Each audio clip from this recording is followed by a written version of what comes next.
साथियों, Atul BPSC classes में स्वागत है। सभी साथी, कल जो बायोलॉजी जहाँ से प्रश्न हम लोग छोड़े थे, आज वहाँ से स्टार्ट करेंगे। बीपीएससी में जितने भी बायोलॉजी से क्वेश्चन पूछे गए हैं उसकी शुरुआत फिर करते हैं। कौन सी ग्रंथि दोनों अंतःस्रावी एवं बाह्यस्रावी के रूप में कार्य करती है? उसमें अग्नाशय होगा। अग्नाशय एक मिश्रित ग्रंथि है जिसे बाह्यस्रावी तथा अंतःस्रावी दोनों प्रकार के उत्तक या कोशिकाएँ होती है। अग्नाशय के दो मुख्य कार्य होते हैं, बहिःस्रावी या मुख्य पाचन तंत्र में एंजाइम उत्पादन सहायक होता है। अंतःस्रावी या मुक्त रक्त शर्करा को विनियमित करता है। आहार नाल का कौन सा भाग यकृत से पित्त प्राप्त करता है? छोटी आंत। यकृत लीवर मानव शरीर की सबसे बड़ी ग्रंथि है। यह छोटी आंत्र में तंतु पर अर्थात डायफ्राम के ठीक नीचे आंत्रयोजनी अर्थात मिजेंट्री से संयुक्त गहरे लाल भूरे रंग का होता है। इसका भार लगभग 1.5 किलोग्राम है। यह अनेक क्रियाओं का संपादन करता है। इसकी कुछ मुख्य क्रियाएं हैं। पित्त का उत्पादन, ग्लाइकोजेनोकिसिस क्रिया द्वारा ग्लूकोज का ग्लाइकोजन में परिवर्तन। निम्नलिखित में कौन सी अंतःस्रावी ग्रंथि नहीं है? लैक्रिमल ग्रंथि अंतःस्रावी ग्रंथि नहीं है। यह ग्रंथियाँ प्रत्येक नेत्रगोलक के ऊपर स्थित होती है, जिसके परिणाम स्वरूप प्रत्येक आँख में आंसू आ जाते हैं। ये प्रत्येक कला के ऊपरी क्षेत्र में स्थित है। अंतःस्रावी ग्रंथि नलविहीन ग्रंथि होती है जो हार्मोन को सीधे रक्त में स्रावित करती है। हमारे शरीर में संगठित अंतःस्रावी ग्रंथि पिट्यूटरी, पीनियल, थायराइड, अधिभीक, अग्नाशय, पैराथायराइड, साइमस जनन ग्रंथि होते हैं।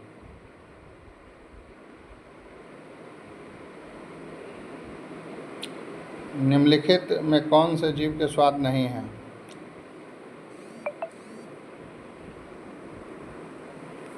तो इसका है डी आंसर है, लेकिन हम लोग देखेंगे 4 और 7। तो मसालेदार और तीखा जीव का तुरी। मीठा, कड़वा, नमकीन, खट्टा तथा उमामी जीव के स्वाद है। तीखा तथा मसालेदार जीव के स्वाद नहीं है। उमामी स्वाद प्रमुख रूप से प्रोटीन, मांस, अंडे जैसे खाद्य पदार्थों से प्राप्त होते हैं। विटामिन एवं पोषण। निम्नलिखित में कौन सा मुख्यतः कार्बोहाइड्रेट है? चावल। उपयुक्त में चावल कार्बोहाइड्रेट का मुख्य स्रोत है। 100 ग्राम पके हुए चावल लगभग 25.5 ग्राम कार्बोहाइड्रेट की मात्रा होती है। वास्तव में चावल 90% कैलोरी कार्बोहाइड्रेट से आती है। चावल साधारण खाद्य पदार्थों की तुलना में अधिक विटामिन, खनिज और फाइबर प्रदान करता है। मानव शरीर में होता है लगभग 70% पानी। हमारे शरीर का अधिकतम भाग जल से बना है। मानव शरीर में जल की मात्रा लगभग 2/3 70%। पेलाग्रा निम्नलिखित किस विटामिन की कमी के कारण होता है? Vitamin B3। विटामिन B2 को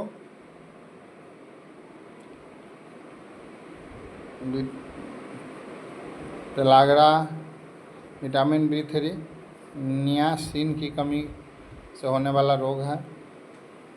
पेलाग्रा रोग में दस्त, त्वचा रोग, भ्रम की स्थिति होने का खतरा बढ़ जाता है। कोबालामिन निम्नलिखित में से किस विटामिन का वैज्ञानिक नाम है? B12। विटामिन B12 का रासायनिक नाम साइनोकोबालामिन है। यह डेयरी उत्पाद, मांस, अंडा आदि में पाया जाता है।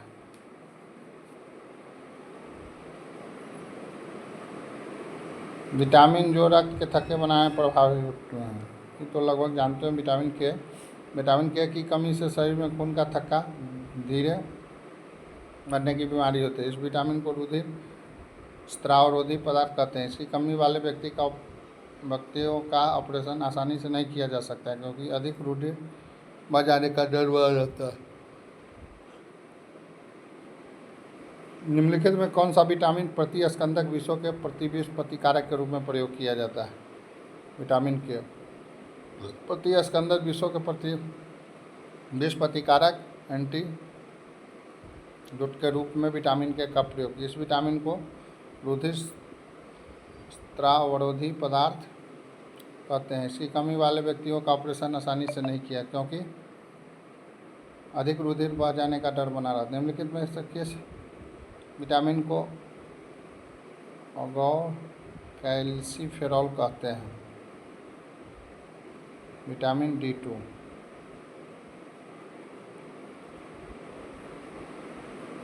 विटामिन D2 को अगो कैल्सीफेरॉल कहते हैं, जबकि विटामिन D3 को कोलिकैल्सीफेरॉल कहते हैं। विटामिन D2 विटामिन डी का वह प्रकार है जो उसका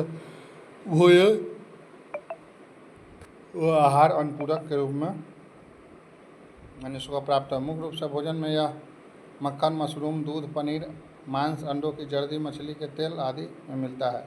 इसकी कमी से बच्चों सूखा रोग, रिकेट्स हो जाते हैं। मानव शरीर में विटामिन ए भंडारित है। यकृत में मानव शरीर में यकृत में विटामिन ए की काफ़ी मात्रा से विटामिन ए का रासायनिक नाम रेटिनॉल है, जिसकी कमी शरीर में रतौंधी और इस विटामिन को संक्रमण रोधी विटामिन का जिसका प्रमुख स्रोत दूध, मक्खन, अंडा, मछली का तेल, गाजर। निम्नलिखित में कौन सा जुर्म सही सुमेलित नहीं है?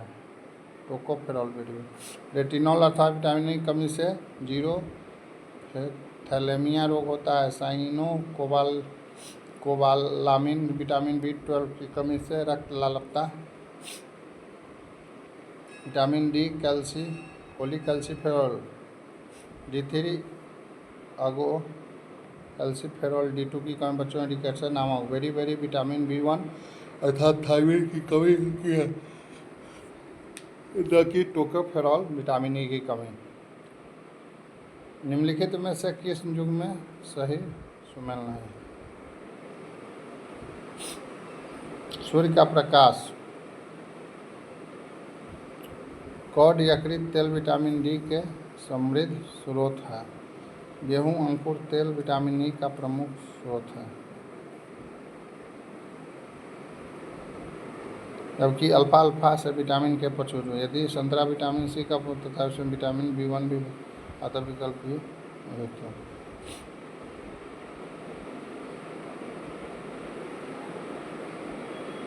जिस विटामिन में कोबाल्ट होता है वह है B12। कोबाल्ट एक खनिज लवण जो vitamin B12 cyano cobalamin vitamin B12 वृद्धि के लिए आवश्यक है। इस कमी तंत्रिका तंत्र की कार्यकी भी गड़बड़ हो जाती है। विटामिन B12 के महत्वपूर्ण स्रोत मांस, मछली, यकृत, दूध, पनीर इत्यादि। आंत के जीवाणु में भी इसका संश्लेषण करते हैं। विटामिन सी की कमी से होता है स्कर्वी। विटामिन सी का रासायनिक नाम स्कॉर्बिक एसिड है। इसकी कमी से शरीर वो विटामिन बी और सी जल में घुलनशील विटामिन कार्बेट यौगिक होते हैं जो शरीर को संतुलित रूप से संचालन के लिए आवश्यक है। यकृत में भंडारित होते हैं A, B, C, D vitamin.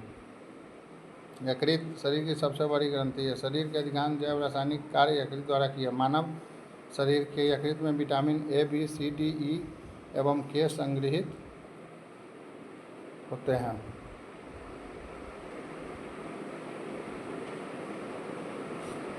Insulin है प्रोटीन।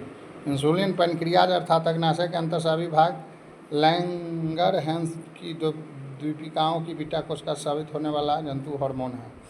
यह रासायनिक संरचना की दृष्टि से एक सूक्ष्म पेप्टाइड प्रोटीन है जिसकी रचना 51 अमीनो अम्ल से होती है। शरीर में ग्लूकोज के उपापचय को नियंत्रित करता है। इंसुलिन क्या है? प्रोटीन है।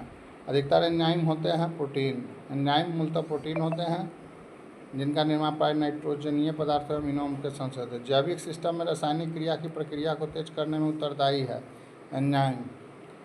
जैविक सिस्टम में रासायनिक क्रिया की प्रक्रिया तेज करने में उत्तरदायी है एंजाइम। एंजाइम एक जैवकीय उत्प्रेरक है जो एक प्रोटीन है अन्य उत्प्रेरक की तरफ क्रिया की गति को तेज करता है। जीवों में ज़्यादातर अपक्रिया एंजाइम की उपस्थिति में उत्प्रेरक के रूप में यह अग्र और उत्क्रम दोनों प्रकार का कार्य करता है, इसलिए पदार्थ के निर्माण संश्लेषण दोनों को उत्प्रेरित करता है। विटामिन जो खट्टे फलों में पाए जाते हैं तथा चर्म को स्वस्थ रखने में जरूरी होता है। Vitamin C. विटामिन सी रसदार फल विशेषकर आंवला, नींबू, संतरा, नारंगी, अमरूद में पाया धर्म चर्म को स्वस्थ रखने में। विटामिन सी का रासायनिक नाम एस्कॉर्बिक अम्ल है। विटामिन सी का रासायनिक नाम एस्कॉर्बिक अम्ल है। दूध किसका घटिया स्रोत है? विटामिन सी का। दूध को संपूर्ण आहार माना है क्योंकि इसमें लगभग सभी अनिवार्य पोषक तत्व है, लेकिन इनमें विटामिन सी की मात्रा अत्यंत कम है, तो विटामिन सी का घटिया स्रोत है। निम्न जोड़ों में कौन सा जोड़ा सही सुमेलित है।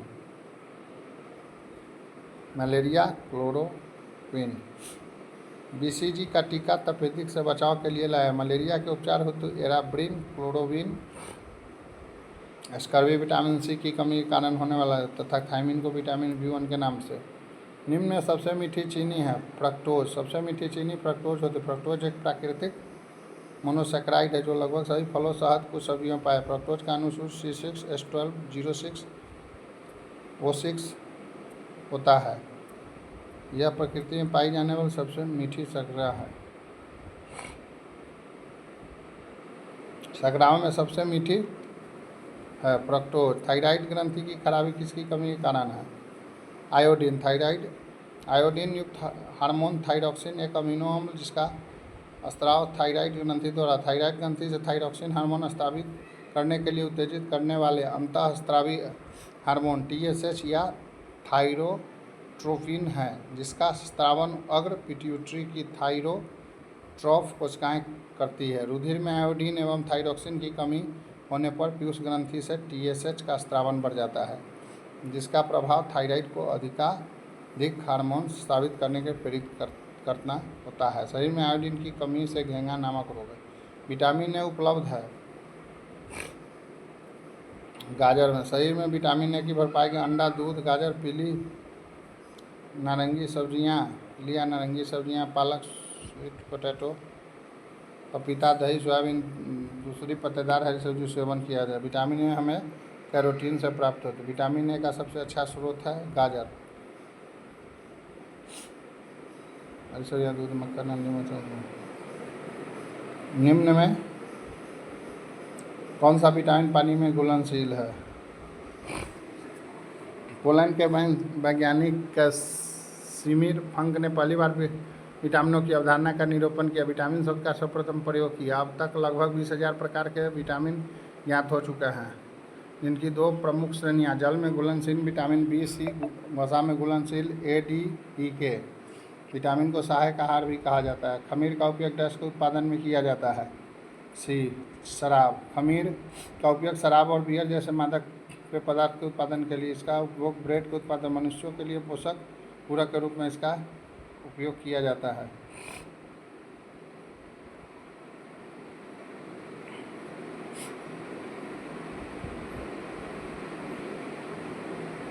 शोषण दर। निम्न में कौन सी क्रिया पृथ्वी पर हो रहे कार्बन चक्र में ऑक्सीजन को बढ़ाती है? प्रकाश संश्लेषण। प्रकाश संश्लेषण की प्रक्रिया कार्बन डाइऑक्साइड ग्रहण होता है तथा ऑक्सीजन मुक्त होता है। पृथ्वी पर कार्बन चक्र में प्रकाश संश्लेषण की क्रिया ऑक्सीजन को बढ़ाती है। निःश्वसन के समय डायफ्राम हो जाता है गुंदाकार। निम्नलिखित में कौन सी गैस वातावरण प्रदूषक मानी जाती है? वातावरण प्रदूषक C है सल्फर डाइऑक्साइड। सल्फर डाइऑक्साइड वातावरण प्रदूषक गैस मानी। यह स्वास्थ्य और पर्यावरण दोनों को प्रभावित कर सकती है। सल्फर डाइऑक्साइड के अल्पकालिक जोखिम मानव श्वसन प्रणाली को नुकसान पहुंचा सकते हैं और सांस लेने में कठिनाई उत्पन्न कर सकते हैं। वातावरण के सल्फर डाइऑक्साइड सबसे बड़ा स्रोत विद्युत संयंत्रों, अन्य औद्योगिक गतिविधि जीवाश्म ईंधन है। जीवाश्म ईंधन का दहन है। डॉक्टरी मृत्यु की घोषणा होती है जब उपयुक्त सभी तीनों एक साथ मौजूद हैं। नाड़ी गति बंद हो गई, हृदय गति रुक गई, आँख की पुतलियाँ स्थिर फैल गई, प्रकाश पड़ने पर कोई प्रतिक्रिया नहीं। कणीय तत्व क्या है?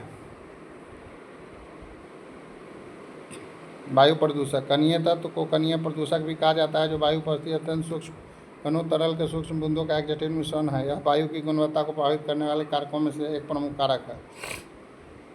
निमोनिया एक संक्रमण है फेफड़ों का। निमोनिया फेफड़ों का संक्रमण जो कि एक या दोनों फेफड़ों में संक्रमण उत्पन्न करता है। यह संक्रमण विषाणुओं, जीवाणुओं, कपकों आदि के माध्यम से हो सकता है। रात के समय यह सलाह दी जाती है कि पैर के नीचे न सोए क्योंकि कार्बन डाइऑक्साइड को मुक्त करते हैं। रात के समय पैर के नीचे न सोए क्योंकि पैर अपनी श्वसन प्रक्रिया के दौरान कार्बन डाइऑक्साइड को मुक्त कर। स्तनधारी में सामान्य श्वसन के दौरान डायफ्राम होता है चपटा।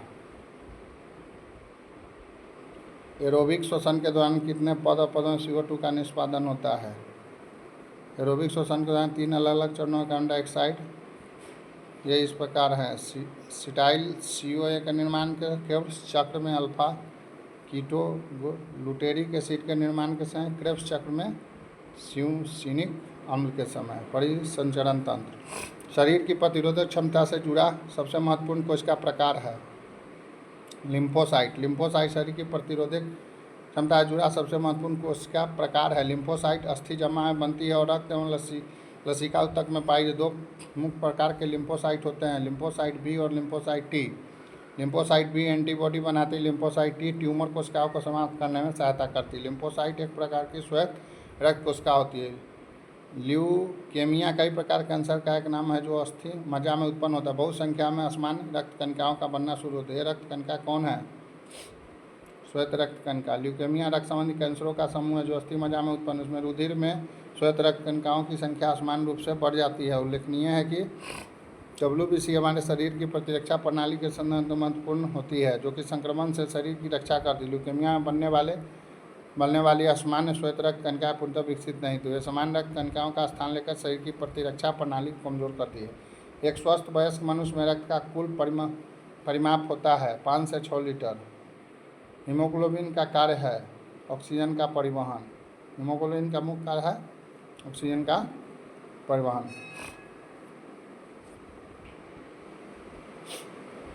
हृदय संकुचन के दौरान रक्त के वापस प्रवाह कौन रोकता है? हृदय के बल।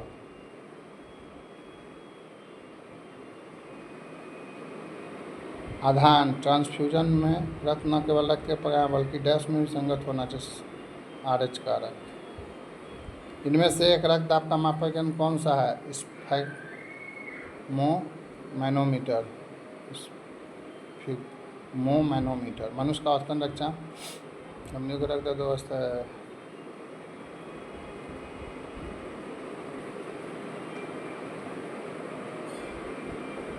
मनुष्य के शरीर की संग में लिम्फोसाइट का निर्माण होता है।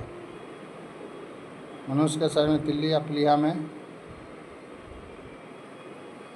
प्लीहा थाइमस ग्रंथि अस्थि मज्जा आदि में लिम्फोसाइट का निर्माण होता है। लिम्फोसाइट एक प्रकार की श्वेत रक्त कणिकाएं WBC होती हैं। चूँकि इसमें से तिल्ली भी अस्थि मज्जा भी है इसलिए एक से अधिक हो गया। में कौन सा रक्त के संचालन में मदद करता है? एरिथ्रोसाइट। सर्वप्रथम मानव हृदय प्रत्यारोपण हुआ था दक्षिण अफ्रीका में। डॉक्टर क्रिश्चियन बर्नार्ड दक्षिण अफ्रीका के प्रसिद्ध सर्जन सर्वप्रथम मानव हृदय का पहला प्रति स्थापन किया। सर्वदाता वर्ग के रक्तदाता का रक्त ग्रुप होता है O। किसी व्यक्ति के रक्त समूह का निर्धारण होता है। मेंडल के नियम से किसी व्यक्ति का समूह का निर्धारण माता पिता से प्राप्त जीन्स के आधार पर विकसित बन सकते 2 बजाय 3 तुलनात्मक लक्षणों के जीन एलील्स पर निर्भर। सार्वभौमिक स्वीकार रक्त समूह है AB।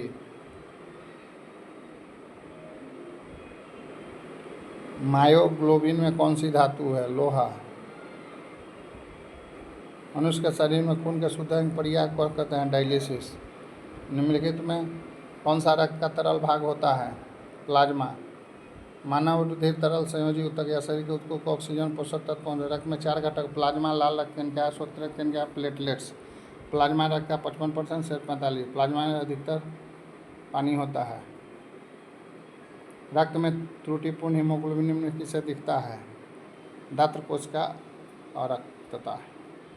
निम्न किसकी कमी से मधुमेह होता है? इंसुलिन। लैक्टिक अम्ल किससे संबंधित होता है? वसा अवशोषण।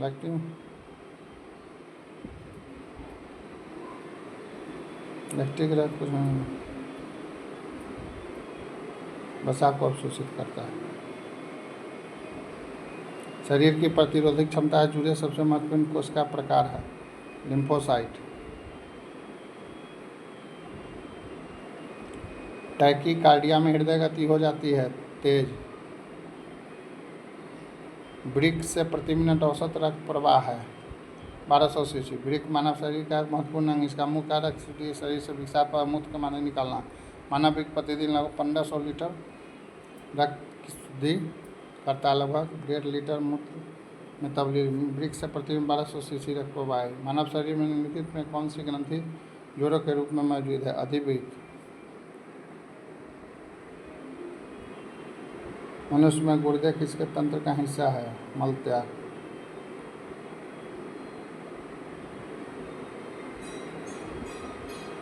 इलेक्ट्रोएन्सेफेलोग्राम ईसीजी में किसी ने जी मस्तिष्क।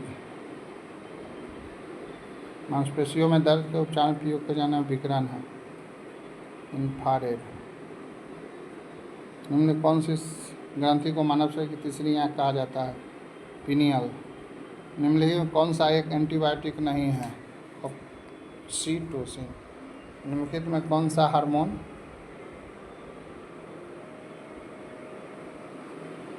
है? इंसुलिन। इंसुलिन एक पेप्टाइड हार्मोन है जो अग्नाशयी दीपिकाओं के बीटा कोशिकाओं नहीं। इसके शरीर का मुख्य एनाबॉलिक हार्मोन माना। यह रक्त में ग्लूकोज को नियंत्रित करता है। तो आज का क्लास इतना है दोस्तों, फिर अगले दिन और क्वेश्चन।